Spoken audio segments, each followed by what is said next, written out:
পতন হওয়া আওয়ামী সরকারের আমলে অনিয়ম ও দুর্নীতির কারণে ডুবতে বসা ৫টি শরিয়া ভিত্তিক ব্যাংকের একীভূতকরণ প্রক্রিয়া শুরু হয়েছে। উপদেষ্টা পরিষদে ব্যাংকগুলোকে একীভূত করে নতুন একটি ব্যাংক গঠনের অনুমোদনও দেওয়া হয়েছে। নতুন ব্যাংকের পরিশোধিত মূলধন হবে ৩৫,০০০ কোটি টাকা। একীভূত হওয়ার আগে এসব ব্যাংকের আমানতকারীদের স্বার্থ সংরক্ষণে সর্বোচ্চ গুরুত্ব দিচ্ছে সরকার। তবে পুঁজিবাজারে যেসব সাধারণ বিনিয়োগকারী এই ৫ ব্যাংকের শেয়ার কিনেছেন তাদের বিষয়ে কোনো উদ্যোগ নেই। এতে বাজারে বিরাজ করছে এক ধরনের অস্থিরতা। শেয়ার হোল্ডারদের position has not been cleared. যার ধরুন আপনার ৫টা শেয়ার, আপনার যে ৫টা কোম্পানির কথা বলা হচ্ছে, ৫টা ইসলামিক ব্যাংকের কথা বলা হচ্ছে, আপনি তাদের শেয়ার প্রাইসে দেখেন কি জন্যদশা। আচ্ছা, আর এই ৫টার পরে তো there are other banks also in the line, যাদেরকে বলা হচ্ছে যে এরা টিকে থাকার লড়াই আছে। তার মানে আলটিমেটলি আমরা ওইগুলি হয়তো কনভেনশনাল ব্যাংক, নন ইসলামিক ব্যাংক, সেগুলির ব্যাপারে একটা ডিসিশন আসবে। কিন্তু অ্যাট দ্য সেম টাইম আমরা চেয়েছিলাম যে বিনিয়োগকারী বা শেয়ার হোল্ডারদের ব্যাপারে একটা ক্লারিটি আসুক। আমানতকারীদের দিকে বিষয়টার চিন্তা করি যে আমানতকারী কী হবে, তার টাকা ডিপোজিটের কী হবে, কিন্তু পাশাপাশি কেউ কিন্তু চিন্তা করে না যে একই সাথে শেয়ার হোল্ডারের কী হবে। শেয়ার হোল্ডার কিন্তু বড় ধরনের বিপদের মধ্যে পড়ে, তখন তার শেয়ারের মূল্যটা কমে যায় এবং তার সে টাকা উদ্ধারের কোনো পথ থাকে না। তার কিন্তু কম্পেনসেশনের কোনো সুযোগ আর থাকে না। ১০ টাকার শেয়ার যখন ২ টাকা ৩ টাকা হয়ে যায়, তখন সে যে পরিমাণ লস করে টাকার ফেরত পাওয়ার তার সুযোগ থাকে না। এই সংকট কাটাতে Bangladesh securities and exchange commission BSEC সম্প্রতি কেন্দ্রীয় ব্যাংকে চিঠি দিয়েছে। সেখানে সাধারণ বিনিয়োগকারীর স্বার্থ সংরক্ষণে দেওয়া হয়েছে ৫ পরামর্শ। অ্যাসেট আর লায়াবিলিটি চিন্তা করলে হবে না।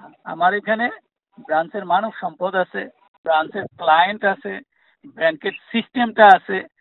ইউনাইটেড ইসলামিক ব্যাংক আপনি বানাবেন, কিন্তু এইগুলো তো সবই থাকবে, এই নামগুলো থাকবে না, এই ব্রাঞ্চগুলো, এই ক্লায়েন্টগুলো, এগুলো তো সব থাকবে। তাকে আপনি ভ্যালু করেন, তার ব্র্যান্ড ভ্যালু আছে ইত্যাদি। এবং এইটাকে আমরা বলছি যে অনেক জিনিসই আছে এটা বুক ভ্যালুতে হয় না, আমরা বলছি কি সেল কনসিডারেশন। পরামর্শ হিসেবে বলা হয়েছে ব্যাংকগুলোর সম্পদ ছাড়া বিক্রয় মূল্য ও ব্র্যান্ড ভ্যালু সহ এবং বিভিন্ন সময়ে দায়ী ব্যক্তিদের জব্দ করা সম্পত্তি ও আদায়যোগ্য অর্থ বিবেচনায় নিয়ে সাধারণ বিনিয়োগকারীর স্বার্থ নির্ধারণ করা।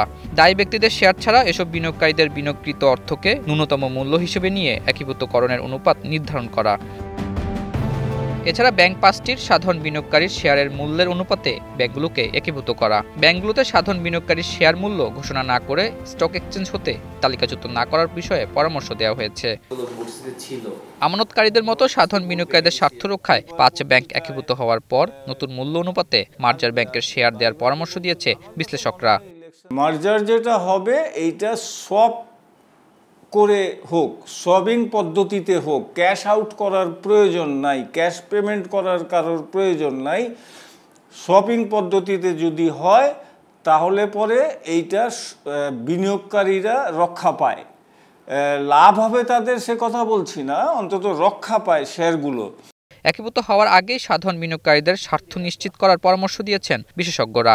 কখনো বলছে যে মার্জার সম্পন্ন হয়ে গেছে, কখনো বলা হচ্ছে যে মার্জার পিছিয়ে যেতে পারে, বিভিন্ন রকম বিভ্রান্তিকর তথ্য। এই জন্য ব্যাংকেরও কিন্তু বিভিন্ন কিছু আবার প্রাইস রিফ্লেকশন যা পুঁজিবাজারে হতে দেখছি।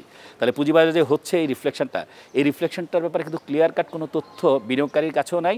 আর নিয়ন্ত্রক সংস্থা বলেন অথবা যারা এটা নিয়ে কাজ করছে তারাও কিন্তু ডিসক্লোজারে টোটাল জিনিসটা ইন ডিটেল বলেনি। সার্বিকভাবে আমরা এই কাজ করি, এদেরকে এইভাবে সুরক্ষা দিব, এটা আমাদের পরিকল্পনা। এই ধরনের কিছুও কিন্তু সাধারণ মানুষের কাছে ওভাবে আসেনি।